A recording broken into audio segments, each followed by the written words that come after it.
So, I was sat watching my favourite episode of Aquarium and surfing the internet for pocket handheld games consoles, when I suddenly had a thought. I wonder if you can put the two together. So let's do that.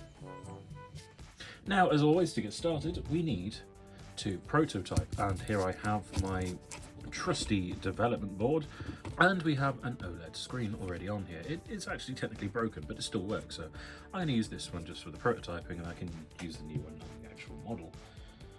We also need a clicky button, just like so, and that's all we need for this. So I'm going to wire this up, and you're going to go and watch some kittens.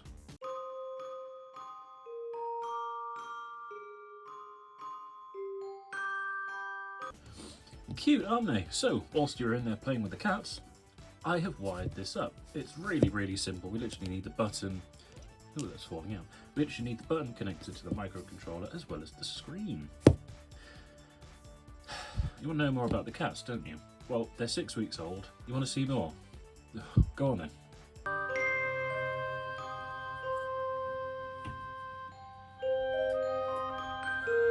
Ah, you're back. Have you had your fill now? Do you feel better? Excellent. Well, we're going to crack on with this. Whilst you were gone, I've written out all the code for this, and we're just going to plug it in. We're going to ignore what's on the screen because that's spoilers for another project I'm working on. And we are simply going to hit upload on the IDE and wait 45 minutes. Well, whilst we wait for that to compile, I've got one of these. Brilliant little fun thing. It's a solar powered robot. It's one of these kids' toys, but someone was giving it away. Kind of one of these. It's kind of one of these. Hello. So I'm curious actually what kind of voltage you get off of one of these little solar cells in British mid-April sunshine, because we've had some really gorgeous weather.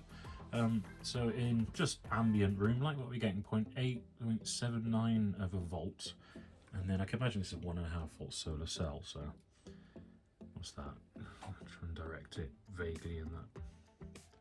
So you hold it onto the pins might help. 1 volt and volt, put it back into the sun might help. 1.15.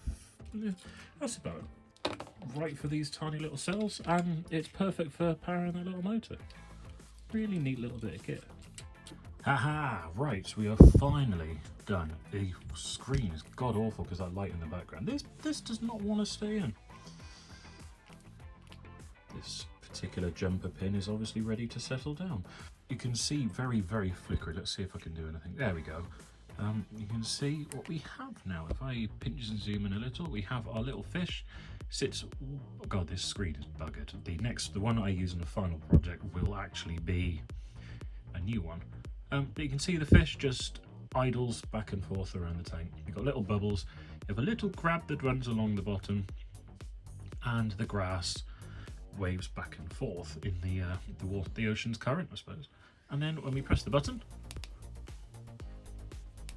it dumps down food and the fish eats it. Now what you can't see because the screen is broken is this is a hunger bar, and this does go down if you don't feed it. And that basically that box at the bottom is completely by chance. If the fish happens to pass by it and picks it up, it fills the hunger bar all the way up, and you have a little meter there that tells you how many times the fish has been fed. So mash the button. I pulled that pin out again. It's definitely ready to settle down. You can see the number's gone up, and the fish goes and eats it. So the next step is to put all this into an actual case. Now I'm going to have a go at soldering up a Perfboard, and I've never done it before, but we'll give that a go. So to make sense of all the squeaky noises I'm making here, I thought I'd jump on voiceover and explain it all. So I'm my first ever time soldering up a Perfboard, and I was rattling on about how I want to make it two-sided to try and keep it as small as possible, which kind of worked. So here I'm just snipping off some of the pins that are sticking through so I can solder stuff to the other side, and then I wire it all up and wire the switch up. But that's what I'm rattling on about here, so I hope that makes sense. And there we go. So I've plugged it in and it is still working. It's a mess of cables. That's something I definitely need to work on. But there we go. the button. And we feed the fish. And fish. But yeah, I'm pretty pleased with that, considering I'm completely new to this. I like to think I've done pretty well. There's people out there probably laughing at me right now, but I'm happy with myself. Anyway, next. Right, for this next bit, I'm gonna need to glove up, because I'm not saying these things are completely unpleasant, but they are definitely a biohazard. So, a really good source of little lithium batteries are these things. These are disposable vapes. I actually went to my local vape shop and just asked if they had any used ones going, and he threw a literal bag full at me. So what we're going to do, we're going to use this one. So these things are interesting. This one happens to be the strawberries and ice cream version, but we start by taking that off, and you can see, ooh, lovely, yummy. Then the end bit, I'll probably jump cut this because this takes me forever to get off. Put the end cap off, and inside we can see the little electronics. Now they're actually quite interesting, the wiring inside of these. If I remove this, this is a little, I don't know, it's like a microphone. It's basically a pressure module that detects when you're sucking on it. Active, it closes a little switch which connects the battery to the filament inside here.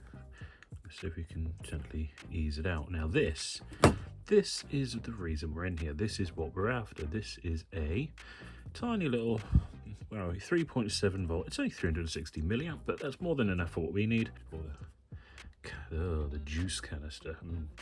Quite clever actually. This is the juice, and then it's literally just got a little wrap nichrome wire inside here that heats up and atomizes the juice. Oh, I tell you can really smell it. Smells quite nice actually.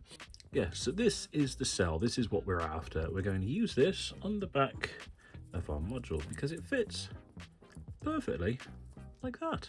Look at that. You can run the cables through to the board and we'll have everything we need. So now it's time to solder on the battery to the microcontroller. Well, actually more specifically the charging circuit, which I have mounted just underneath the screen and the switch, which keeps it all nice and compact. And by feeding the wires through the Perfboard, I was able to keep all the cables within the board itself. It was a fairly easy process, as you can see. It was all coming together nicely, just a lot of soldering and feeding and snipping wires. Now, I think it's time for another kitten break, don't you?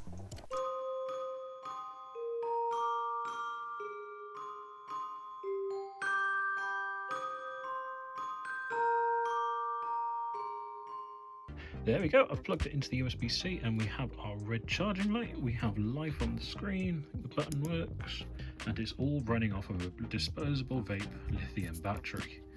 So I'm going to leave this to charge for a bit and we shall crack on with the case. This is the case I've come up with. It's printed in 3 parts. We have the back here, and then it's just the main internal case, which is all printed in one piece. And then we have a nice big green feed fish button, and when you press that down it'll press the micro switch underneath, which will obviously feed the fish, and it's going to be nice and easy to print. But when we break it down, it's basically all one piece. So the screen will sit in here, the button will push through here and can be pressed, and then the USB-C charging will be down here. So all we need to do that is save that, send it over to the printer and press go. Well, this is a 2.5 hour print. I'd say it's going well so far. Very, very nice, bright red colour. I walked into the room just as it finished. What are the chances of that? And hour and 32 minutes, that's more like it. How are we looking?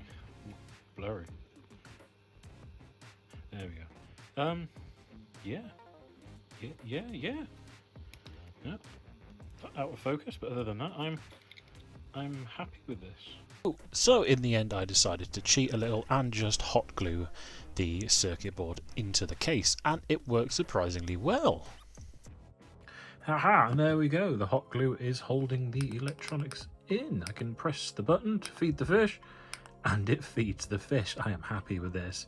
Now, well, other than the fact the back of this looks like a teenager's sock, we need to make a back cover for this to finish it off.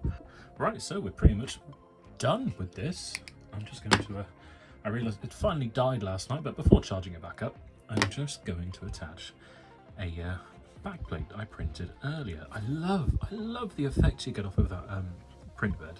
So what we need to do is just click it on, and there we go. It is done. We have life. We also know when it's charging because we have the light shining through. That's fantastic. And there we go. It is done. I'm really happy with that. Now, that loop there is for a keychain hook, and I thought I had some, but I cannot find them. So, yeah, but that's what that's for.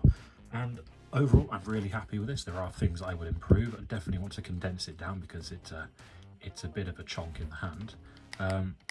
The print quality as well, I need to work on that. But overall, I'm happy with that. We will revisit this at some point because, again, with the internals, I do want to be able to shrink all this down onto a proper printed board because I know that can be made a lot smaller. But the battery as well could be probably moved up and all jigged around, or even moved to have a proper flat battery. But that's for a future project. But for now, I now have a fish tank I can take around with me. Thanks for watching.